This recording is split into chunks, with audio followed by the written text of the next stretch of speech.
주시옵소서. 살아계신 예수님의 이름으로 감사하며 간절히 기도하옵나이다. 아멘. 할렐루야. 비 오는 날 오늘도 주의 전에 나와 예배드리는 우리 교회뿐 아니라 전국 방방곡곡 모든 교회에 하나님의 자녀들에게 놀라운 축복과 은혜가 있을 줄 믿습니다. 우리는 하나님의 자녀에게 우리들은 더 구별되어야 됩니다. 구별되어야 되고 또 분별할 수 있어야 되고 그 다음에 그런 말이라면 가치를 가질 수 있어야 됩니다. 가치가 없는 것은 아무리 겉으로 화려하든지 잘났다고 아무리 그래도 가치가 떨어지는 것은 금방 도태될 수밖에 없습니다. 저와 여러분의 온전한 가치, 영원한 생명을 갖고 거룩한 백성으로서 또 내 안에 성령의 계심으로 말미암아서 영적인 세계를 능히 감당할 수 있는 이런 가치가 저와 여러분에게 분명히 있어야 될 줄로 믿습니다. 에베소서 5장 8절을 보게 되면 오늘 14절부터 보았습니다만 8절을 보게 되면 너희가 전에는 어두움이더니 그랬습니다. 어두움이더니 그 어두움 가운데서 우리를 구출해 주셔서 우리를 구별된 자, 거룩한 자로 만들어 주셨습니다. 전에는 너희가 어둠이더니 이제는 주 안에서 빛이라 그랬습니다. 이 빛이라는 것은 다른 사람들과 전혀 다른 개체, 다른 모습이라는 것을 하나님께서 특별히 나타나는 것입니다. 이 빛은 어두운 가운데서 분명하게 밝은 어떤 역할을 감당하게 하는 것이죠. 그래서 빛의 자녀들처럼 행하라 라고 에베소서 5장 8절 너희가 전에는 어두움이더니 이제는 주 안에서 빛이라 빛의 자녀들처럼 행하라. 그래서 우리가 구별된 자로서 너무 분별해야 되고 그리고 가치가 얼마만큼 있냐는 것에 대한 단적인 한 구절의 말씀일 수 있습니다. 지금 코로나 사태로 인해서 교회가 많이 위축되고 또 성도들이 많이 교회에 결석을 하는 그런 일들이 많이 생기는 가운데 점점 교회 방역을 강화시키고 모이는 것을 자꾸 폐쇄시키려고 하고 그리고 조여오는 가운데 이제 여러분들이 아시는 대로 정 총리가 많이 완화를 시켜버렸죠. 교회가 방역이 최고다. 교회 방역이 최고고 그리고 교회 안에서 확진자는 웬만해서는 나오지 않으니까 교회 예배를 마음대로 드리게 해야 되겠다라고 이렇게 발표를 했습니다. 얼마나 반가운 소식이고 좋은 소식인지 모르죠. 이제는 밥도 해먹을 수 있게 됐어요. 그러나 우리가 한 가지 분명히 짚고 넘어야 될 것은 전 시간에도 한번 말씀을 드렸습니다만 정부에서 계속적으로 교회를 지목하고 교회에 한 명의 확진자만 나와도 호들갑을 떨고 뉴스에서 계속해서 아주 교회는 코로나의 온상지와 같이 계속 그렇게 뉴스를 퍼뜨려서 교회 가면은 걸린다. 교회 가면은 감염된다. 그래서 교회는 절대 가면 안 된다. 이런 것들을 아주 인식을 잘 심어놨습니다. 그래서 교회가 엄청난 손해를 보고 성도들이 많이 빠져나가긴 했지만 한편으로 볼 때는 그 바람에 교회에서는 그렇게 확진자가 나오지 않았습니다. 확진자가 별로 나오지 않고 교회는 이 대한민국의 이 지구에 어디보다도 가장 방역을 최고로 잘하는 그런 모범 사례가 됐습니다. 그렇기 때문에 한 측면으로 볼 때는 만일 교회에서 확진자가 많이 나왔으면 얼마나 또 우리가 몸둘 바를 모르겠습니다. 그럼에도 불구하고 정말 우리가 속은 상했지만 정부에서 반강압적으로 정말 공무원들이 와서 뒤에 서 있고 체크를 하고 이러는 바람에 사실은 감염자가 현저히 줄었죠. 문제되는 것은 무엇이냐? 이번에 정 총리가 이제 풀어서 마음껏 했을 때 우리가 더더욱 조심해야 된다는 것입니다. 여러분, 정부가 그럴 일은 없지만 가상을 해볼 수 있는 부분은 저들은 언제든지 교회를 넘어뜨리려고 하고 교회를 없애려 하고 교회에 대해서 자기네들과의 체제와의 관계 속에서 좋지 않은 부분들이 있음을 그들은 분명히 우리가 알고 있고 이건 대한민국 모든 교회나 믿지 않는 사람들조차도 교회와 현 정부는 맞지 않는다는 것은 지나가는 3살 먹은 애들도 알 정도입니다. 그런 정부가 왜 이렇게 교회를 갑자기 확 풀어주느냐, 이걸 저와 여러분이 생각할 수 있어야 돼요. 그걸 생각 못하면 우리는 바보가 되는 것입니다. 물론 제 말이 틀리기를 바라고, 그리고 결국은 이렇게 해서 정부에서도 교회가 잘하고 있으니까 교회는 이제 더 이상 지탄받아야 될 대상도 아니고 교회 방역은 잘하니까 이제는 교회는 자율적으로 놔둬야 되겠다, 이런 마음을 먹으면 얼마나 좋겠습니까? 그러길 바랍니다. 그러나 생리상, 속성상 그렇지 않은 부분이 분명히 있다는 것을 우리는 알기 때문에 굉장히 조심을 해야 된다는 것이 제 생각입니다. 다시 말씀드리지만 제 말에 안 맞기를 바라요. 그러나 조심해야 되고, 그럴수록 더욱더 철저히 해서 빌미를 잡아야 됩니다. 자, 빌미를 잡히지 말아야 됩니다. 자, 이제 다음 주부터 많이 풀어져서 안 나오시던 분들이 교회를 나올 것이고, 교회에서 밥도 해먹고 많이 자유함을 얻을 수 있을 것입니다. 그렇게 해서 한 달 정도 지난 후에 만일 확진자가 교회에서 다른 세상들보다 더 나오지 않더라도 비슷한 부분으로 만약에 계속 늘어서 20명, 30명, 50명이 넘어간다고 했을 때는 그때 어떻게 감당할 수 있을까를 생각할 수 있습니다. 중요한 이야기입니다. 왜냐하면 점점 교회 말살 정책이 이 정부가 실현을 시키고 있기 때문이다라고 저는 생각하기 때문에 그렇습니다. 중국이 어떻습니까? 저렇게 물난리가 났죠. 또 메뚜기 때가 또 왔다고 그러죠. 그래서 하늘을 두려워할까요? 그렇지 않습니다. 오늘도 한쪽에서는 교회를 때려 부시러 갑니다. 오늘도 한쪽에서는 사찰, 절, 모든 종교를 다 말살시킵니다. 그래서 교회의 십자가 탑을 띄어 지금도 내리고 있어요. 그리고 사찰 같은데 불상 같은 것을 다 없애고 있습니다. 그들이 비가 이렇게 와서 수위가 몇 미터, 몇백 미터 오르고 일반 평지도 십몇 미터씩 물이 차이고 그런다 할지라도 그들이 종교 핍박의 행태를 멈추면 절대 그렇지 않다는 것입니다. 지금 우리나라도 마찬가지입니다. 이렇게 풀어진 이런 상황 속에서 우리가 정신 똑바로 차리고 우리가 어떻게 해야 될 것을 생각하지 않으면 큰일 날 수도 있다는 것을 말씀을 드리는 것입니다. 그러면 우리가 어떻게 됩니까? 계속 더 기도해야 돼요. 계속 또 코로나가 종식되기 위해서 물론 기도해야 됩니다. 그리고 교회에 다시 확진자가 생기지 않도록 우리가 얼마든지 예배드리고 마음껏 식사를 한다 할지라도 철저하게 주의를 해서 확진자가 생기지 않도록 하나님 도와주시옵소서 하고 철저하게 예배를 드려서 확진자가 안 나오도록 해야 됩니다. 이게 굉장히 중요합니다. 저와 여러분 그 부분에 대해서 더 많이 기도할 수 있기를 주님의 이름으로 축원을 드립니다. 교회는 예배가 가장 중심입니다. 하나님께서는 예배 드리는 것을 가인과 아벨에 있어서 그들의 최초의 살인사건이 생긴 것이 무엇 때문이었냐면 예배 때문이었습니다. 그들이 재물이 잘못됐기 때문에. 예배는 하나님과의 관계 속에서 가장 중요한 것이고 예배의 중심은 재물입니다. 그래서 이 예배가 빠져지게 되면 교회라는 이 존재는 사실은 아무 가치가 없게 됩니다. 사람으로 말하면 예배는 뭐냐? 심장입니다. 심장이 멈추면 다른 기능은 다 멈추게 되어 있습니다. 그래서 예배가 멈추게 되면 예배가 멈추게 되면 헌신을 합니까? 봉사를 합니까? 또 행사를 합니까? 교회에서 할 수 있는 여러 가지 모든 하나님이 명령하시는 성령으로 말미암아 명령하시는 일들을 다 마비시키게 될 수 있기 때문에 예배를 못 드리게 하는 것입니다. 그러니까 온라인 예배를 드리라는 것이죠.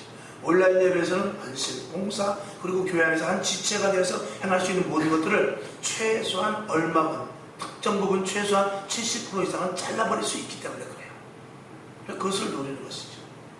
사도행전에도 보게 되면 사도행전 4장 2절을 보게 되면 이런 말씀이 있습니다.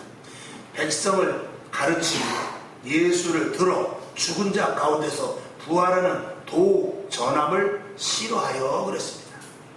그 다음에 사도행전 4장 18절을 보게 되면 그들을 불러 경계하여 도무지 예수의 이름으로 말하지도 말고 가르치지도 말라 하니 그랬습니다.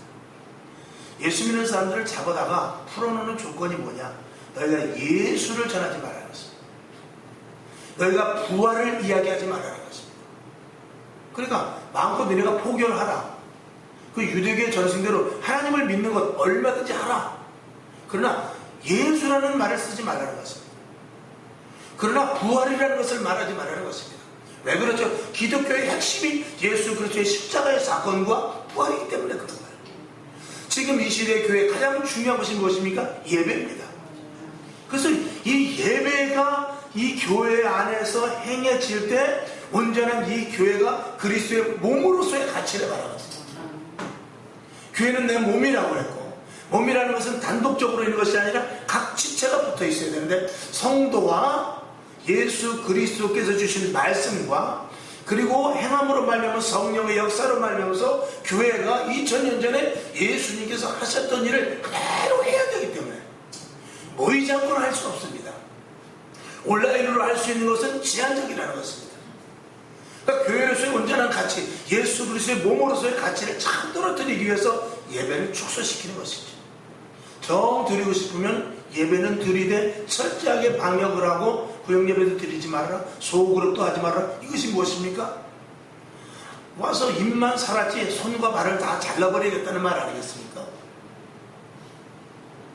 당시 사도행전 당시 예수는 전하지 말아라, 예수의 부활을 전하지 말아라. 그것과 지금의 맥락과 다른 점이 없다는 것입니다.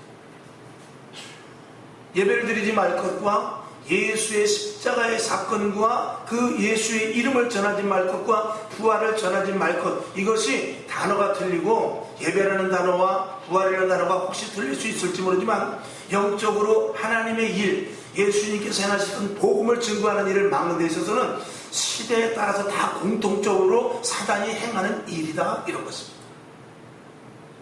오늘 여러분, 오늘 성경 본문 말씀을 볼 때 지혜 있는 자같이 행하라, 이 말씀을 저와 여러분들이 오늘 잘 한번 상기하면서 어떻게 믿음 생활을 해야 될 것을 한번 살펴보고자 하는 것입니다. 여러분, 우리가 지혜 있는 자같이 행해야 될 수 있는 것은 마지막 때이기 때문에 그렇다라고 성경은 말하고 있어요. 성경은 비둘기와 같이 온유하며 뱀과 같이 지혜로우라고 그랬어요. 그 지혜는 하늘로부터 주시는 지혜입니다. 이 세상의 지식을 기반으로 두는 것이 아니라 하늘로부터 주시는 지혜를 말하고 있어요. 하나님의 말씀으로 말미암아 헤쳐나갈 수 있는 방법을 지혜다라고 말할 수 있어요. 그 헤쳐나가는 가운데 성령님께서 역사하십니다.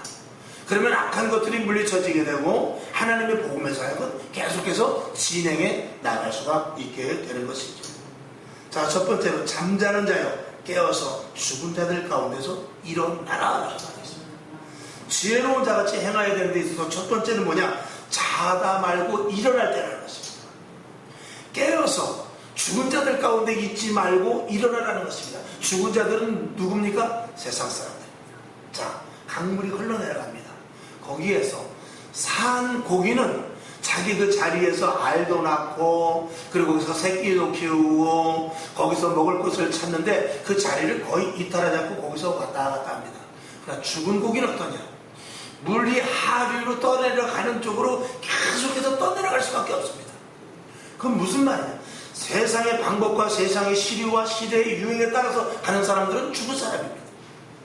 그러나 있는 자리에서 정체성을 잃지 않고 2000년 전에 예수 믿는 사람들과 500년 전에 예수를 믿는 사람들과 지금의 예수 믿는 사람들과 그 하나님의 말씀에서 방법과 근본이 틀리지 말아야 될 것을 말하고 있어요. 그렇기 때문에 잠들어 있어서 세상 가는 대로 흘러가지 말고 깨어 있으라는 것입니다. 깨어서 시대가 어떻게 흘러가는가 보면서 시대를 따라가면 하나님의 말씀을 놓치겠구나, 시대를 따라가면 하나님의 뜻을 분별하지 못하는 자리까지 가겠구나, 이런 것들을 보고 항상 깨어서 아니야, 내 자리를 지켜야지 하고 예배, 기도, 말씀, 이 모든 것들을 말씀에 입각하여 그 자리에 항상 영적으로 그 자리에 있으라는 것입니다. 그 다음에 두 번째로 보면 15절을 보게 되면 어떻게 행할 것을 자세히 주의하여 지혜 없는 자같이 하지 말고 지혜 있는 자같이 하라, 그렇게 말하고 있습니다. 여러분, 깨어있지 않으면 어떻게 행할 것을 자세히 알지 못합니다. 첫째는 깨어있어야 되고, 그 다음에 깨어있는 자만이 자세히 무슨 일을 어떻게 해야 될 것을 알 수가 있게 되는 것이죠. 우왕좌왕하는 것이 아니라 온전한 푯대를 바라보면서, 우리가 잠들면은요, 제가 이제 가끔 그런 말씀을 드립니다. 여러분, 눈을 감고 설교를 한번 들어보십시오. 눈을 뜨면 그 말씀 하나도 생각 안 납니다. 눈을 감고 들을 때는 다 생각이 나요. 그러면서 아멘, 그렇습니다. 아, 그렇구나.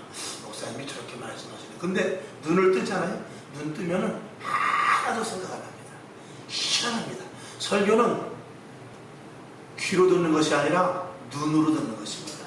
여러분들이 한번 언제라도 반드시 테스트를 한번 해보세요. 눈을 감고 듣고 눈을 한번 딱 떠보십시오. 지금까지 했던 말 하나도 생각 안 납니다. 아무 때고 여러분들이 기회가 날 때 한번 한 1분 정도 그렇게 해보세요. 생각난다 할지라도 10%에서 30% 미만입니다. 절대 그 말씀을 이해하여 깨닫지 못합니다. 눈을 감고 있을 때 다 들려요. 눈을 감고 있을 때 다 이해가 됩니다. 근데 눈 뜨면 거짓말같이 하나도 모르게 생각이 하나도 안 납니다. 그래서 설교는 귀로 듣는 것이 아니라 눈으로 듣는 것이다. 이걸 저와 여러분이 아주 머릿속에 넣어야 됩니다. 그래서 형편과 사정을 보게 됩니다. 그리고 여러 가지 사정과 형편에 따라서 움직이게 되는데, 이런 것들이 분별하는 눈이 떠져 있지 않으면 우리는 세상에 따라서 흘러내려갈 수밖에 없다는 것입니다. 그러니까 표면적으로 보는 눈은 거기를 따라가야만 맞습니다. 근데 이면적으로 영적인 눈으로 볼 때는 저건 아니다라는 것이죠. 이거를 저와 여러분이 분명히 알아야 되는데, 이것을 알기 위해서 지혜에 있어야 행할 것을 자세히 주의하여 볼 수 있다라는 것입니다. 여러분에게 이 은혜가 있기를 바랍니다. 그 다음에 세 번째로는 세월을 아껴야 됩니다. 지혜 있는 자는 세월을 아낍니다. 우리가 아까 이제 저희 사모하고 이런저런 얘기가 하다가 어떤 분이 이제 회사에 지금 거의 이제 일이 없잖아요. 그런데 일이 없으니까 당장 이제 월급이 벌써 반토막 나죠. 그다음에 한 3분의 1밖에 안 날 때도 있고, 또 일을 안 나가면 요즘은 무급이라고 돈을 주지 않으니까 한 달에 일 계속 하다가 3일밖에 못 하면은 3일치밖에 4일치밖에 주지 않지 않습니까? 그러니 이제 무엇을 하려고 해도 돈이 없어서 못 하는 것이죠. 그전에는 돈을 많이 벌었단 말입니다. 그런데 그냥 자기 쓰고 싶은 대로 다 썼어요. 자, 하나님께서 우리가 일이 주어질 때, 일이 주어져서 할 수 있을 때 하지 않으면, 내가 하고 싶을 때 그때는 하지 못하는 경우가 생겨요. 그러니까 주님께서 명령하시고 이 일을 했으면 좋겠다 할 때는 그때 시간과 제한에 관계없이 아멘으로 해야 돼요. 만약에 다른 일 때문에, 바쁜 일들 때문에, 아니면 어떤 형편과 사정 때문에 죄송합니다 하고 자기 일을 하다가 그때 주의를 하려고 했을 때는, 그때는 하나님께서 아니야, 지금은 그 일할 때가 아니야 하고 일을 시키지 않을 수 있다는 것입니다. 자, 내가 돈이 있을 땐 마음대로 썼어요. 근데 돈이 떨어지니까 할 일이 생겼는데 그때는 돈이 없습니다. 꼭 해야 될 일이 있는데. 그것이 제가 말씀을 드린 대로 요셉의 풍년의 때에 모두 하다가 애굽의 풍년이 들어서, 그 주위의 풍년이 들어서 정말 7년 동안 먹고 마시고 얼마나 잘 살았습니까? 근데 누구만 그 비밀을 알고 있었느냐? 요셉과 그 고개 내신 그 관료들과 그리고 바로 왕만 그 비밀을 알았죠. 그러니까 먹고 마시든지 그냥 내비두는 거예요. 7년 후에 흉년이 온다 말 안 합니다. 그냥 두는 거예요. 먹든지 마시든지 그냥 놔둬요. 그리고 누구만 알고 있냐? 바로 왕과 그 관료들만 알고 있는 거예요. 그러니까 아무리 풍년이 돼도 그들이 야, 흉년 온다, 먹고 마시고 놀 때가 아니다, 이런 말 안 합니다. 물론 그것을 모르지는 않습니다. 왜? 소문이라는 것이 왕궁에서 그런 말이 있었으면 분명히 그 소문이 흘러나왔겠지만 뭐 굳이 그렇게 말하지 않습니다. 그리고 10년이 딱 지났죠. 8년째부터 흉년이 듭니다. 그때부터 요셉을 비롯해서 관료들과 바로 왕이 그들의 재산과 그들이 가진 종과 그들이 가진 약대와 그들이 가진 토지를 슬슬 거둬들이기 시작합니다. 꼼짝없이 뺏기는 것이죠. 분명히 그들이 7년 풍년 후에 7년 흉년이 온다는 소식을 풍문으로도 분명히 들었을 것이에요. 그리고 어떤 사람은 그걸 깊이 각인하여서 모아둔 사람도 혹시 있을지 몰라요. 여러분, 두 가지가 있는데, 첫 번째는 복음이 증거되는 데 있어서도요, 이게 똑같은 복음이 들려오는데 어떤 사람은 깊이 있게 들어서 그것을 준비하는 사람이 있고, 어떤 사람은 그것을요 분명히 똑같이 10마디인데도 그 마디가 한마디도 들리지 않는 사람이 있습니다. 그 흉년이 들 당시 또 풍년이 들었을 때도 야 흉년이 온대더라, 그 소리가 어떤 사람의 귀에는 들렸을 수 있지만 대다수의 사람들은 그것을 듣지 않습니다. 그리고 당장 실질적으로 아니 흉년이 오고 잘 먹고 잘 살면 됐지, 흉년이 또 7년이 온다고? 아니 난 그걸 못 믿어. 그걸 누가 믿어? 흉년이 한 1년 정도 올지 모르지만 뭐 그 정도야 뭐 어떻게 할 수 있어. 그리고 나 먹을 건 있으니까, 이런 생각으로 덧없이 7년의 풍년을 지난 사람이 거의 대부분이었을 것입니다. 7년의 흉년이 올 것이라는 것도 들었지만 자기 머릿속에서 이해시키지 않고 자기 머릿속에서 감당시키지 않고 그냥 오면 뭐 나만 죽나? 라고까지 하는 사람이 분명히 있었을 것입니다. 결국 그러나 그것이 현실로 다가왔을 때는 그들의 토지까지도 다 빼앗겨버리고 자기까지도 종이 되는 데까지 가는 자리에 이르렀다고 성경 창세기에서는 말하고 있습니다. 지금도 마찬가지입니다. 지금도 우리가 할 수 있을 때 시간을 아끼지 말고 내가 할 수 있을 때 하나님이 요구하시면 얼마든지 아멘 하면서 하나님 나를 사용해 주시니 감사합니다. 내가 지금 바쁘지만, 내가 지금 힘들지만, 내가 지금 시간이 없지만 하나님 하겠습니다 라고 말했을 때, 정말 내가 하고 싶을 때, 내가 어려운 일이다 하나님 나 이거라도 시켜주십시오 했을 때 아니야 지금은 할 수가 없어. 이럴 때가 올 수 있습니다. 제가 두려운 것이 그것입니다. 그나마 그래도 감사한 것은 그래도 쉬지 않고 기도하고 쉬지 않고 아직까지 예배 빠뜨리지 않고 한 것에 대해서 그저 내 힘이 아니라 내 속에서부터 그 어떤 것이 와서 나를 그렇게 했으니 저는 그것이 감사할 뿐인 것입니다.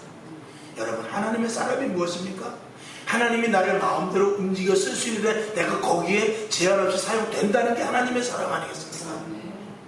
때로는 내가 강권적으로 하기 싫음에도 불구하고 나도 모르는 가운데 그저 모든 환경과 조건이 그쪽으로 인도해서 그 자리에 가서 일하지 않을 수 있는 그런 강권적인 역사까지도 포함해서 말입니다. 이게 정말 감사한 것이죠. 여러분, 하나님이 예배드리자고 할 때는 무엇입니까? 성전문이 열려있을 때죠. 그때 예배 최선을 다해서 최고의 예배를, 최상의 예배를 드리실 수 있기를 바랍니다. 기도할 수 있을 때, 아무리 세상 일이 바빠도 지금 성전문이 열려있을 때 기도하십시오. 기도하시면은 나중에 내가 정말 기도할 수 없을 때 그것이 양식이 되는 거예요. 여러분, 물질도 드릴 수 있을 때, 헌신도 할 수 있을 때, 봉사도 할 수 있을 때, 성경도 볼 수 있을 때, 내가 다른 것이 바쁘지만 할 수 있을 때, 할 수 있다면 그것이 바로 세월을 아끼는 자가 될 수 있을 것입니다. 그 다음에 17절 네 번째니까 어리석은 자가 되지 말고 오직 주의 뜻이 무엇인지 이해하라. 하나님의 뜻이 도대체 무엇인지 그거를 잘 이해하고, 여기서 분별하라가 아니라 이해하라고 쓴 것은 아마 그런 뜻 같아요. 분별하라는 것은 우리가 분별하지만 이해하라는 것은 기꺼이 하나님의 일에 동참하라. 기꺼이. 네 머릿속에는 이해가 안 되지만, 네 생각 속에는 이해가 안 되고, 지금 상황 속에서는 이해가 안 되지만 하나님을 이해하라. 하나님의 뜻을 이해하고 하나님 편에 설 것을 말하는 것이죠. 여러분들이 이 믿음을 가질 수 있기를 주님의 이름으로 축원을 드리는 것입니다. 그 다음에 18절 보면 술 취하지 말라, 이는 방탕한 것이니 오직 성령의 충만함을 받으라. 여러분, 술 취한다는 것은 무엇입니까? 좀 전에 말씀을 드린 대로 세상 가는 대로 가는 것입니다. 세상 가는 대로. 술을 왜 먹습니까? 난 모르겠다 이거죠. 술 먹는 사람 첫 번째 이유는 뭐냐? 난 모르겠다는 것입니다. 아주 자기 회피가 술입니다.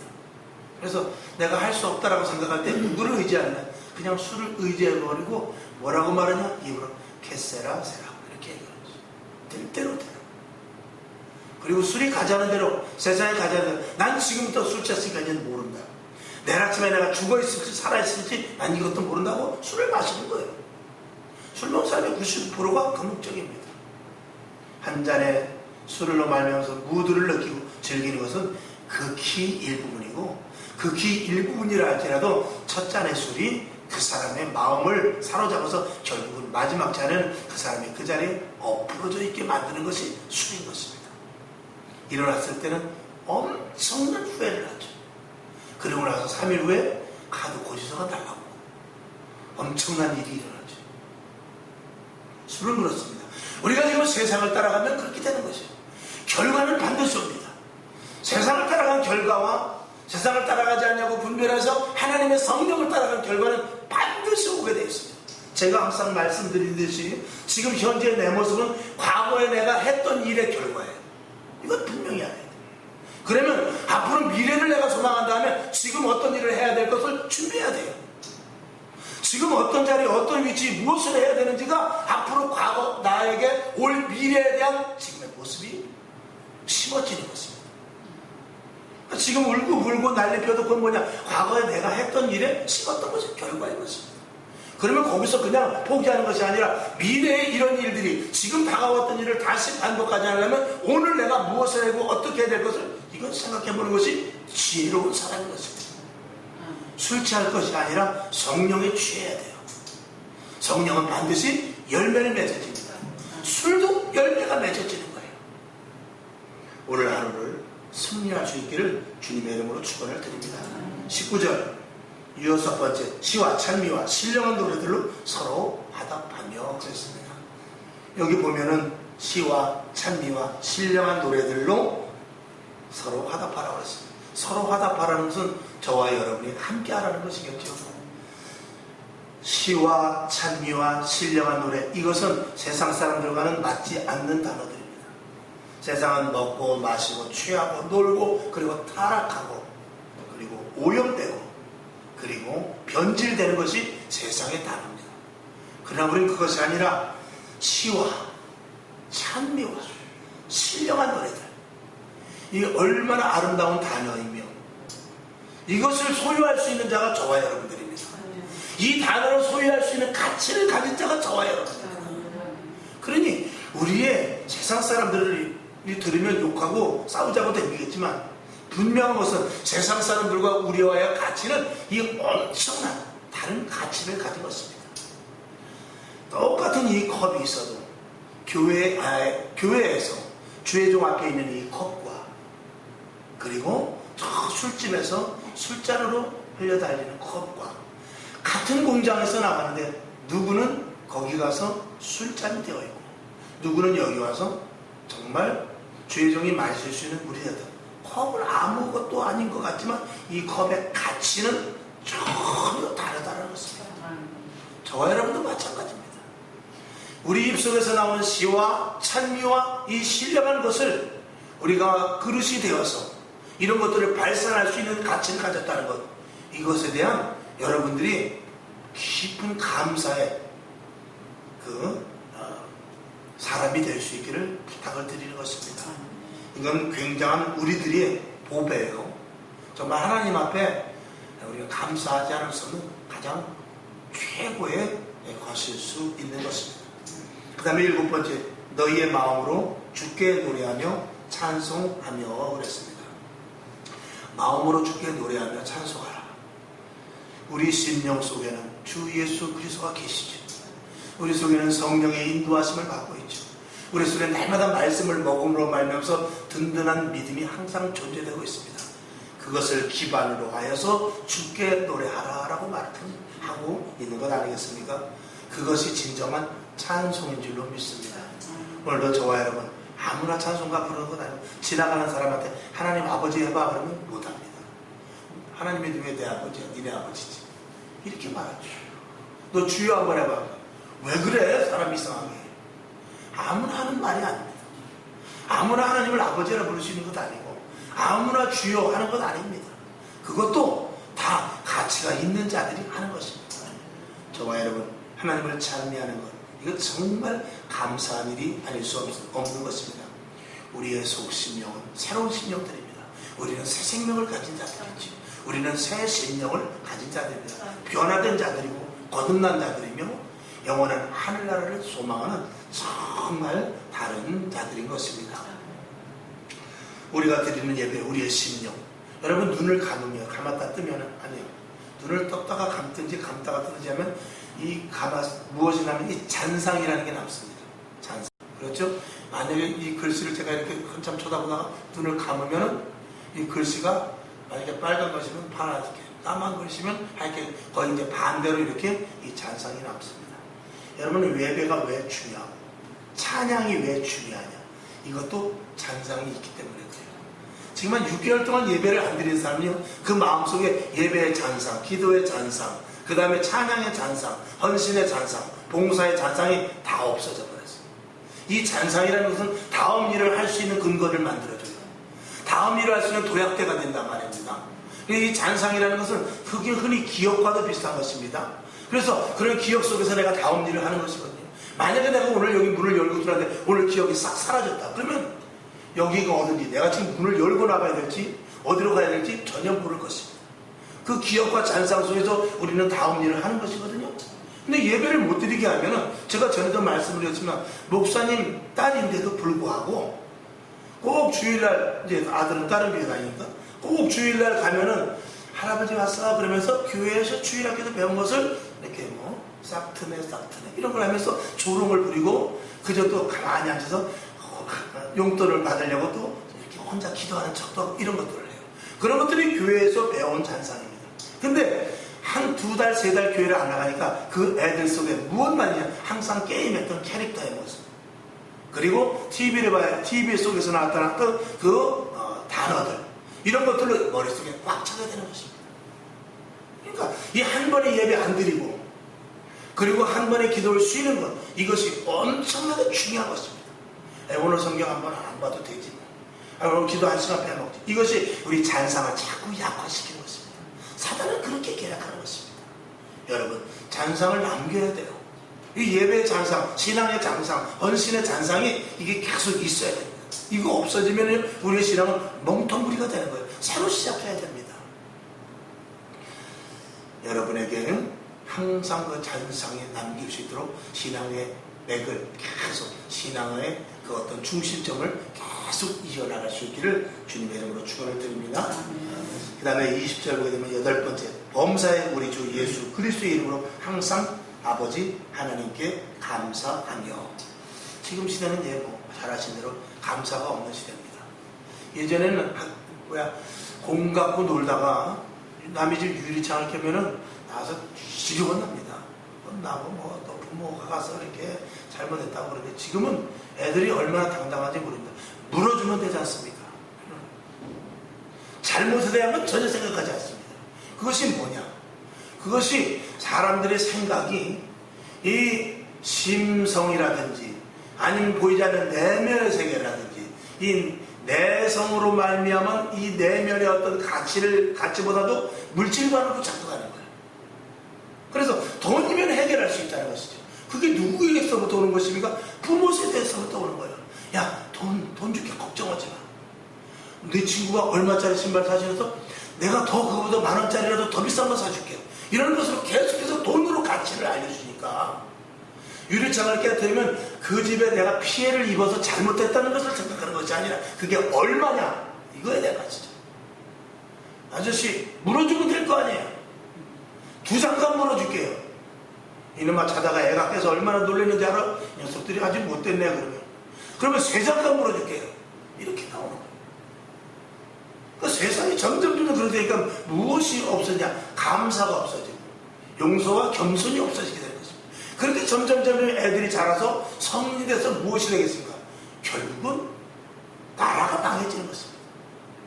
그랬을 때 나라 간에 서로 간에 대립이 되고 힘센 나라한테 먹기는 그냥 짐승의 세계가 되어버리는 거 많은 것입니다. 여러분, 이 시대는 짐승의 세계가 아니지 않습니까? 가치 있는 사람들의 세계죠. 그래서 감사가 끊어지는 이 시대에 저와 여러분들은 정말 감사할 수 있으니 감사한 것입니다. 여러분에게 감사가 끊어지지 않기를 주님의 이름으로 축원을 드립니다. 겸손하고 용서하고 그리고 남을 감싸주는 것, 이런 것들은 그리스도인으로서 굉장히 큰 가치라는 것을 이걸 놓쳐서는 안 되고, 점점 그런 것들이 없어진다는 것은 예수 믿는 사람들도 그런 것에 끌려가기를 바란다는 것입니다. 그렇게 돼서는 절대로 안 되는 것이죠. 자, 교회가 점점 그것을 이제 신학적인 용어로 탈교회라고 해요. 탈교회라는 것은 예배를 축소시킨다든지 아니면 예배 속에서 세상 것들이 들어온다든지 교회의 본질을 자꾸 훼손시킨다든지 아니면 말씀을 왜곡시킨다든지 아니면 교회에서 헌신 봉사 이런 것들을 빼버리고 자꾸 사이비가 아닌 사이버 교회로 간다든지 인터넷 방송 매체를 통한 이런 원형적인 사도행전 교회라든지 아니면 그 전통적인 교회에서 자꾸 벗어나게 하는 것을 이 탈교회다라고 말하는데, 이 탈교회가 결국 뭐냐? 이 탈교회의 목적은 뭐냐? 결국은 기존 교회를 무너뜨리는 데까지 가는 것입니다.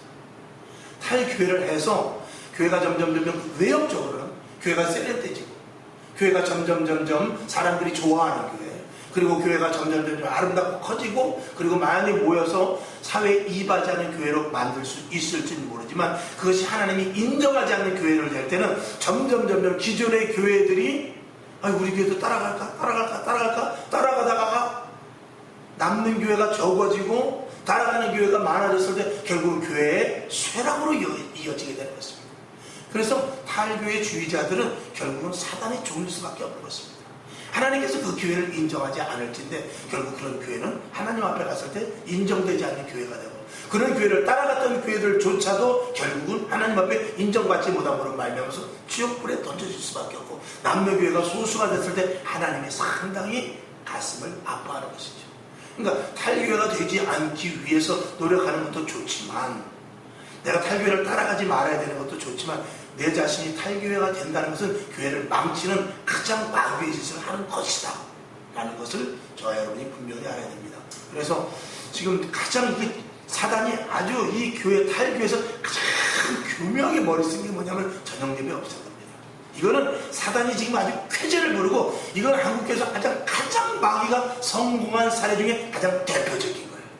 이거는 마귀가 아주 하나님 앞에 가서도 자랑할 수 있을 정도로 지금 혁혁한 공을 세운 것이 저녁 예배를 없앤 것입니다. 이것으로 기점을 해서 교회가 무너지기 시작한 거예요. 이것을 기점으로 해서 교회가 탈교회화 작업이 들어간 것입니다. 이것을 기점으로 해서 교회가 점점 힘이 잃어지고 교회가 세상에 아주 빠져드는 아주 촉매제 역할을 하게 된 것입니다. 이것에 대해서는 제가 자주 말씀을 드리고 앞으로도 말씀을 드리겠습니다만, 시간 관계상 자세히 말씀을 드릴 수 없습니다만, 그 중에 중요한 것이 한 가지 무엇이냐면 저녁 시간을 빼앗아 버린 것입니다. 저녁 시간을 다 빼앗아서 그 잔상을, 교회 잔상을 없애버리고 세상의 잔상을 집어넣어서 월요일날 나갔을 때 그 밤에 TV 봤던 것만 월요일날 생각납니다. 그래서 시작을 어디서부터 하기 시작하느냐? 저녁 예배 드리고 그 다음날 출근할 때 오늘 내가 그리스도인으로서의 살아야지가 아니라, 아침에 월요일날 일할 때 지난밤에 봐왔던 많은 수많은 매체와 TV, 그리고 밤새 나가서 유흥과 쾌락가에 가서 즐겼던 그것이 머릿속에 남아서 월요일 시작이 세상적으로 시작하게 만드는 방법이에요. 거기에 거의 다 넘어간 것입니다. 제가 너무 비약적으로 말했나요? 그렇지 않습니다. 지금 그렇게 되어가고 있고 이미 그렇게 돼버렸어요. 다시 회복해야 됩니다. 저녁 예배 회복하지 않고는 한국교회에 일어날 수 없습니다. 저는 단언합니다. 저녁 예배가 회복이 될지 안 될지 그건 모르겠어요. 그러나 그거 회복 없이 다른 것을 할 때는 엄청난 힘이 듭니다. 그러나 더 힘든 게 있으니 저녁 예배를 회복하는 것이지만, 그게 더 다른 것보다 힘들 수 있지만 그것만 회복하면 딴 건 따라오기 쉽습니다. 저만 열매를 토하는 이야기입니다. 그 다음에 9번째, 그리스도를 경외함으로 피차 복종하라. 이것이 지혜로운 자들이 해야 될 일입니다.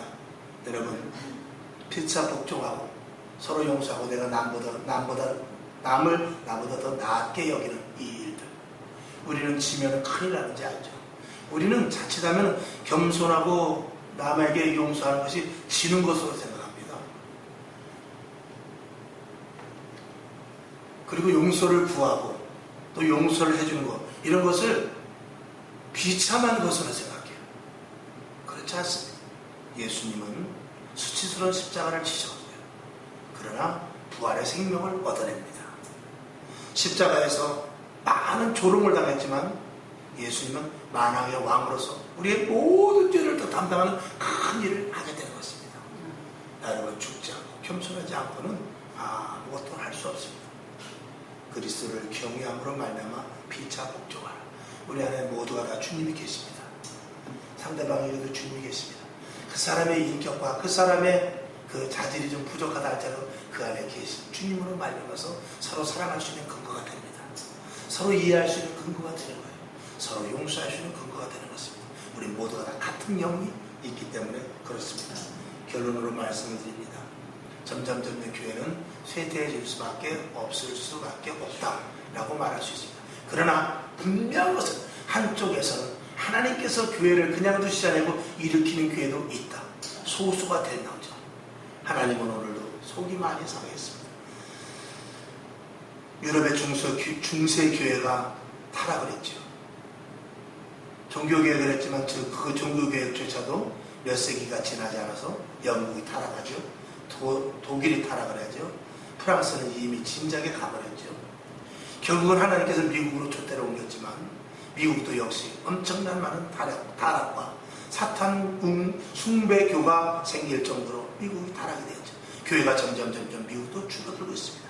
대한민국의 부흥의 불길이 타오르는 것 같으니 불과 50년, 100년도 되지 않아서 이렇게 험난한 고비 속에서 한 번 손도 써보지 못하고 어려운 일을 당하고 있습니다.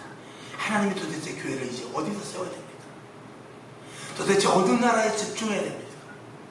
어느 주에, 어느 시에, 어느 지역에 하나님의 교회를 세우고 거기에서 하나님의 원하는 바를 얻을 수 있을까를 지금 주님께서 보고 있을 때 지구 방방곡곡에 다 교회들이 무너져가고 교회를 핍박하는 곳만 있고 복음을 증거하고 선교 사역을 감당하는 데는 점점 줄어들고 있으니 하나님이 이 지구를 사랑하겠습니까? 이럴 때 하나님 나를 사용하여 주시옵소서. 하나님, 우리 교회가 바로 서기를 원합니다. 우리 교회는 부흥되어야 됩니다. 하나님, 힘들고 지친 자들을 보내주시고 마지막 때까지 사명을 감당할 수 있는 자를 보내주시옵소서. 이런 교회를 지금 찾지 않고 있느냐? 하나님, 내가 헌신하겠습니다. 하나님, 내가 봉사하겠습니다. 하나님, 내가 예배에 죽도록 빠지지 않겠습니까? 하는 성도를 찾지 않고 있겠느냐라는 것을 생각해 보고자 하는 것입니다. 오늘 지혜로운 자들이 되길 바랍니다. 하나님 앞에 지혜로운 자들이 되길 합니다. 주님은 오늘도 계속해서 부르짖고 계실 거예요. 주여, 주여, 주여. 주님이 하나님을 부르면서 주여 하지 않겠습니까? 오늘도 여러분 믿음을 갖되 끝까지 지키고 점점 세상은 약화되어가고 믿음이 약화되어가고 교회가 축소되어가고 예배가 줄어져가는 시대에 여러분들은 점점 상승 곡선을 그으실 수 있기를 바랍니다. 점점 견고해지기를 바랍니다. 점점 실해져서 열매로 맺어질 수 있기를 주님의 이름으로 축원을 드리며 주님이 함께 하십니다. 기도하겠습니다. 하나님 아버지, 정말 힘들고 어려운 시대라고 하지만 사실 엄밀히 보면 뭐가 힘듭니까? 뭐가 어렵습니까? 먹을 것이 없는 것도 아니고 교회 운동은 누가 때리는 것도 아니고 내 주머니에 돈을 뺏어가는 것도 아닌데 왜 교회를 못 나가고 왜 예배를 못하며 왜 헌신하지 못하고 왜 봉사하지 못하며 왜 주일에 손대기를 꺼려하는가 생각해볼 때 우리는 아무 대답도 할 수 없습니다. 우리는 유구무원일 뿐입니다. 그럼에도 불구하고 이 핑계 저 핑계 환경과 조건을 빌미로 해서 예배, 교회 헌신, 봉사 그리고 주를 따라가는 일에 머뭇거리고 있으니 하나님 오실 때 얼마나 답답하지 않을까를 생각해 봅니다. 하나님 아버지, 주여 내가 여기 있사오니 나를 사용하여 주옵소서. 하나님, 나를 주에 대한 사용하여 주옵소서. 하나님, 나를 제한 없이 사용하여 주옵소서. 말할 수 있는 자가 될 수 있도록 도와주셔서 하나님이 주실 약속의 축복을 정말 꺼내보지도 못하고 수장되는 일이 없도록 그 하나님의 약속이 꺼내줘서 우리를 통하여 하나님이 많은 복을 주었다라는 것을 드러내어 하나님의 영광이 우리를 통하여 나타날 수 있도록 주여 도와주시옵소서. 오늘도 소수의 무리가 모였지만 머리마다 주님께서 하늘로부터 지혜를 주옵소서, 명철을 주시옵소서, 할 수 있다 하며 믿음을 주시고 주 예수 그리스도의 이름으로 말미암아 날마다 승리할 수 있게 도우시고 믿음이 자라고 신앙이 자라서 주님이 주시는 축복의 열매들이 주렁주렁 맺어지게 하여 주시옵소서. 감사합니다. 돌아가는 발걸음을 지키시고 믿음의 잔상이 남게 하옵소서.